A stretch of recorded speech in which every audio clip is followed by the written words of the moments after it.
So I'm going to talk about China and the environment, obviously kind of bringing together some of the most important themes in geopolitics and ecology at the same time, and not wanting to, exaggerate or make overly bold statements, but I think, it's a topic that relates pretty directly to humanity's survival, existential status on this planet. About 105, 106, 107 years ago, Rosa Luxemburg famously talked about humanity facing a choice between socialism and barbarism. I think you would need to update that now in the 21st century to humanity facing a choice between socialism and climate catastrophe. If we don't completely restructure our energy systems, if we don't completely restructure our transport systems, if we don't completely restructure our food systems, if we don't abolish the military-industrial complex, then we're looking at a situation whereby there's going to be vast tracts of the planet that become essentially uninhabitable and will run out of what climate scientists refer to as the Goldilocks period, the Goldilocks zone, that's been particularly accommodating of life for humanity for literally millions of years. That's going to end, and we're going to move into kind of uncharted territory, and a situation in which the rich will be fine. They'll move to Finland or whatever. They'll live in climate-controlled conditions, and they'll travel between gated communities in their helicopters. And everyone else, the 99%, will suffer, and their existential status will be in question. So, all of which is a roundabout way of saying this is a pretty important topic. When it comes to China and environmental issues, our default position in the West is to think about blaming China and kind of painting China as this climate criminal, because as of the last 10, 15 years, China has been the biggest single emitter of greenhouse gases, and China's still building coal-fired power stations and so on. And it's a kind of pretty, it's a slightly unfair narrative, which I think should be challenged to some degree. For one thing, China's a massive country. Like China, with a population of 1.4 billion, it's 21 times the size of Britain's population. It's 4.5 times the size of the US's population. So if you look at it in per capita terms, in terms of greenhouse gas emissions per head of the population, China's actually very average. They're half the level of the US and Canada. They're at a similar sort of level to Iran or Bulgaria, and so on. And the other thing is that, China currently is a high emitter, but current emissions sort of distorts the picture a little bit, because the thing about greenhouse gases is that they hang around in the atmosphere for hundreds of years. So it's not that useful to talk about who emitted the most carbon dioxide, who emitted the most methane in the year 2024. What we need to look at is who's, over the course of the last 250 years, basically the industrial period, which countries have put greenhouse gases in the atmosphere, the surplus greenhouse gases that are in the atmosphere today, who's responsible for them? And when you look at it that way, the United States, with 4% of the global population, is responsible for fully 25% of the cumulative emissions. Western Europe is also responsible for about 25%. China is responsible for about 13%, but China's population makes up 18% of the global total. So China's still substantially below its quota, and the US is massively, several times over its quota. So this is the crisis, and I think it is a crisis, has been created essentially by North America and by Europe, who have developed, they have modernized, they have made themselves wealthy on the basis of burning vast quantities of fossil fuels. And it's the height of moral bankruptcy to then say, well, we've done this, we've got rich, we've modernized, we've developed, but we're going to pull the ladder up behind us now. You can't develop, rest of the world, India, China, Africa, Latin America, the Caribbean, the Middle East, the Pacific. Sorry, guys, it's too late. We've developed, we've become wealthy, and you can't, because we've created a crisis. And the other thing is, yes, China emits a lot of greenhouse gases, but a big part of that is because it's the workshop of the world. Like Europe has reduced its emissions a little bit, the US has reduced their emissions a little bit, But that's not because they've made substantial changes to their lifestyles, or they've invested massively in renewable energy systems, or because they've stopped living in big houses and driving fancy cars. It's because they've outsourced production, they've outsourced manufacturing, they've outsourced industry to Asia primarily, and specifically to China. So we've exported our emissions. If you look at household energy consumption, it's 8 times higher in North America and Western Europe than it is in China. So the problem is not that Chinese are living kind of lavish, ostentatious lifestyles, it's that they're producing the things that we consume. And meanwhile, it goes without saying, China is a developing country. China is in a state where the more energy it consumes, the better its people live. China was very poor just a few decades ago. It had precious little industry, and its use of fossil fuels has steadily increased over the last 40, 50 years. Its use of fossil fuels has gone like this, and its poverty levels have gone like that. So the two things are in inverse correlation, and we can hardly blame them and judge them on that basis. It's important that people in the global south do live better. So it's not reasonable to portray China as this climate criminal in the way that we do. And yet we continue with it, partly because, as part of the new Cold War, there's an ongoing propaganda war whereby everything China does is bad. We don't talk about anything positive coming out of China. We don't talk about how they managed COVID. We don't talk about lifting 850 million people out of poverty. We don't talk about them being the only renewable energy superpower in the world. What we talk about is, well, they're building coal-fired power stations, and they're entrapping countries of the global south, of Asia and Africa, in debt traps and so on. The other thing is, blaming China is an excuse for inaction in Europe, in Japan, in Australia, in the Americas. It's the US, it's Canada, it's Western Europe, it's Japan. These are the countries that should be blazing a trail towards green energy systems. They should be blazing a trail towards sustainable development, and they should be sharing their resources with other countries. That's literally, apart from being obviously just, from a natural justice point of view, it's also enshrined in international law, the sense of common but differentiated responsibilities. The rich countries, the countries that have got rich, and in the process made an environmental crisis, they've got a responsibility to innovate and invest and share their findings, share their resources with other countries. But they're not doing that. And as long as they can point at China and say that China's the problem, then they've got an excuse to sit there shrugging their shoulders and saying, well, sorry, we can't do anything because China bad. Nevertheless, in spite of all of this, China is actually making incredible progress on these issues. Xi Jinping's expression and concept of the ecological civilization has really been kind of built into Chinese planning and policy making in the last 10, 12 years.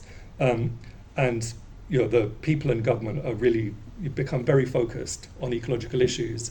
And these ideas of environmental protection and green energy are built into economic planning at every level, to the point where Erik Solheim, who's a former environment minister of the Norwegian government and former UN Under-Secretary General, describes China as being the indispensable country for everything green.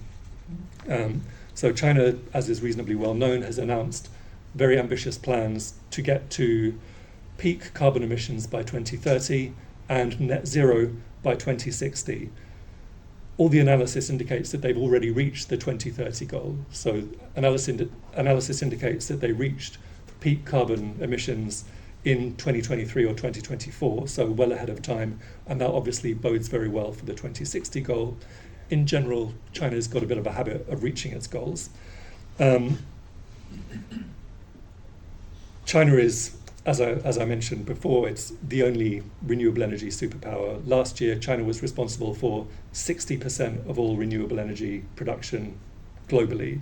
China's investment in renewable energy and its innovations in the technology have meant that over the last 10, 15 years, the cost globally of solar power has gone down by 80%, and the cost globally of wind power has gone down by 60%. So now we're at an unprecedented point where, for the first time, in most, if you're building a power station in Malawi, it's more economically effective to choose renewables than it is to choose coal, gas, or oil.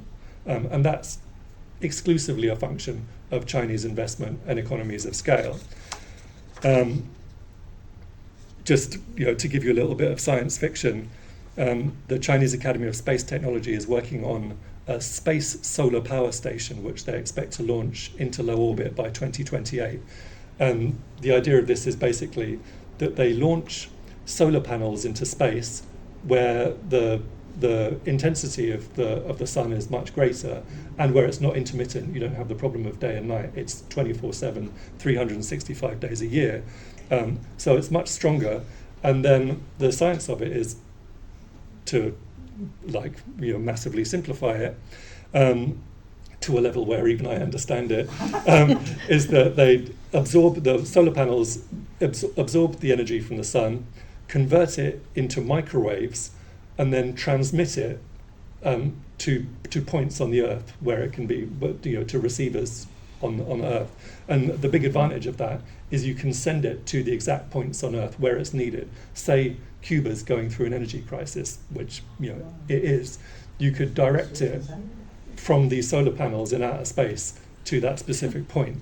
So that's the sort of innovation, that's the sort of experimentation that we're dealing with in China.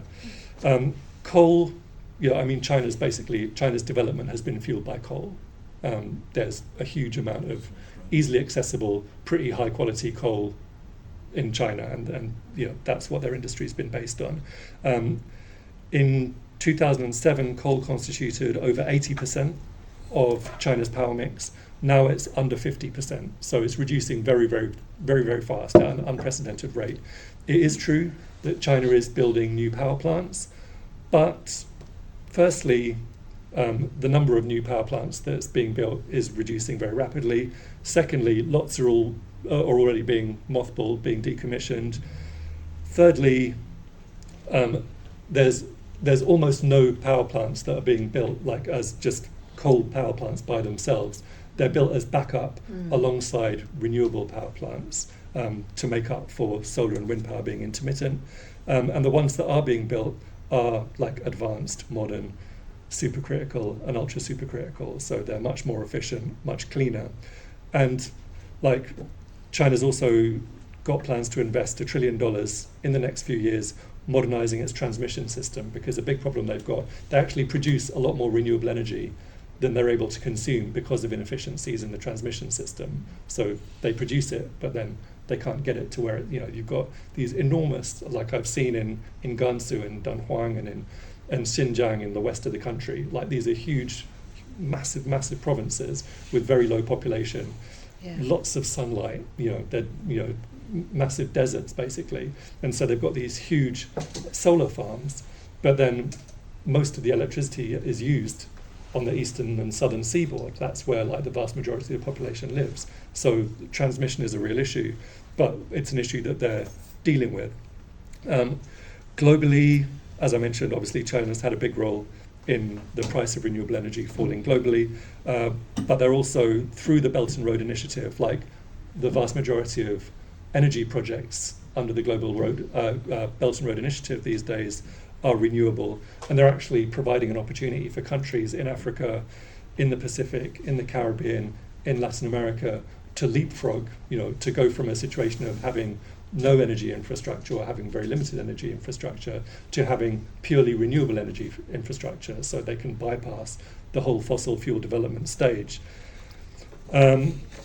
In terms of electric transport, China has over 95% of the world's electric buses.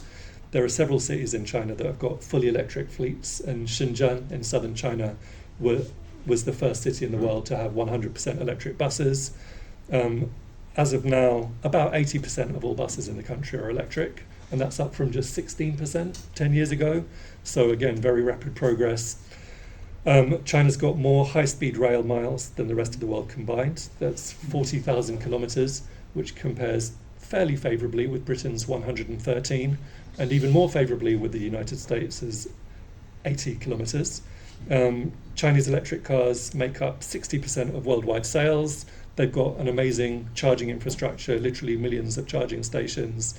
The market penetration rate for electric vehicles in China is around 50% and rising very fast. I mean, within the next 4 or 5 years, I don't think it'll be possible to buy a petrol car in China. And the penetration rate in the US is 7%. So again, China a very long way ahead.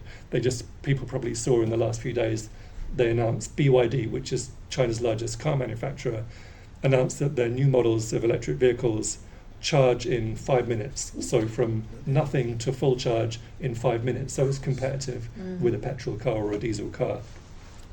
China innovating and doing amazing stuff in biodiversity protection, in water management, in the development of sponge cities and eco-cities. They've really championed the whole 15-minute city project. So this idea that if you live in a city, you should have basically any basic resource you need: school, shops, community centre, library, medical centre, parks, recreational facilities within 15 minutes walk. Their afforestation level has gone from 12% coverage in the 1980s to 24% coverage now. So they've doubled that through a period of history where that's been declining in most other parts of the world. As Wendy mentions, pollution 20 years ago, like the list of top polluted cities in the world were nearly all in China. Now none of them are in China. Sad to say, they're nearly all in South Asia, in India, where my dad's family is from, and in Pakistan. So yeah, in summary, amazing things are happening in China. Why are amazing things happening in China? Why is it that we've made minimal progress really in the West, comparatively speaking? And calling for a Green New Deal in a country like Britain or in Canada or in the United States is to be, a mad radical leftist, an extremist, outlier. You've got no hope whatsoever. You might have a nice guy like Ed Miliband as Environment Minister, and he might have fun ideas about green energy systems, etc. But A, he's not going to make any progress. B, he's almost certainly not going to be in a job in a few weeks' time. Why is it China that is basically implementing a radical Green New Deal on an absolutely unbelievable scale, unprecedented scale? Why is it China that's putting this huge effort, these huge resources into the project of protecting the natural environment, into preventing climate breakdown? And what I posit, and we can talk about it because I think it's an interesting subject, is that it's related to the class character of the Chinese state. That it must be connected to the fact that in China there is a capitalist class, there is a group of people that own and deploy capital, but that class is not the ruling class. That class doesn't get to make the decisions about investment, and that class doesn't tell the government what to do. The fossil fuel lobby in China doesn't really exist. You don't have the equivalent of BP and Exxon who can, sponsor politicians and through political lobbying and whatever, have legislation that works in their favour. The Chinese economy, while being a market economy, is still essentially an overall plan. Even the private sector is heavily regulated. The banks are publicly owned, which means decisions around finance and investment are made not by shareholders and not in the interest of shareholders, but by the government representing the people. It is, to put it bluntly, a system where people take priority over profit. There's public ownership, not just of the banks, but of the energy industry, of the transport industry. So in spite of the quantity of private capital, in spite of the role of the market in the Chinese economy, essentially and overall, the system aims at producing use values rather than market values, exchange values. And in my view, that what it's demonstrating to us at this juncture in history, where we do face an existential crisis, it's proving the superiority of socialism over capitalism. Last point. Have I got time to make a last point? Yeah, last point. Brilliant. Is it a short last point? Yeah, ish. This US-led new Cold War and the dangers of that. From what it seems over the last few years, Western governments are a lot more interested in their project of encircling and containing China and suppressing its rise than they are in saving the planet. You would think it would be a logical thing to do, and you would think it would be representative of the interests of their populations if they engaged in the maximum possible cooperation with China around ecological issues. The West could benefit from China's innovations, the West could benefit from China's investment, but instead the West imposes tariffs, the West imposes sanctions. They're clearly prioritizing and privileging the suppression of China and preventing its further economic rise. When we're in an urgent situation which calls for the closest possible cooperation, we should be collaborating on research and development around climate change mitigation and adaptation. We should be cooperating around international energy systems, on artificial intelligence for monitoring weather patterns and so on. Urgently needed support to least developing countries. If ever there was a time to overcome kind of ideological barriers and focus on humanity's collective interests, it's now. If the Soviet Union and the United States could do it in relation to developing a smallpox virus, I feel like the West and China can do that now in relation to saving the planet and preventing climate catastrophe. In the age of Trump, it's very likely that all of this is going to get worse. Trump is withdrawing the US from the Paris Agreement. Drilling licenses are going to be distributed left, right, and centre. His government's got big support from the fossil fuel lobby. They certainly won't be supporting renewables. They will be imposing more sanctions, more tariffs on Chinese electric vehicles, on Chinese renewable energy materials. And I think it's very important that we realise how dangerous that is, and we don't allow progressive and environmental movements to be used as pawns in this new Cold War. It's really positive. As a side note, that Miliband went to Beijing a week or two ago. From what I understand, he was kind of blown away by the progress that China's made on the sort of projects that he's kind of personally interested in. They've restarted, it seems, meaningful climate dialogue between Britain and China. So that's a step in the right direction. I can't imagine that it's going to go very far, but we have got a role in pressuring our governments to engage meaningfully and seriously with China and to cooperate. Thanks. Thank you very much.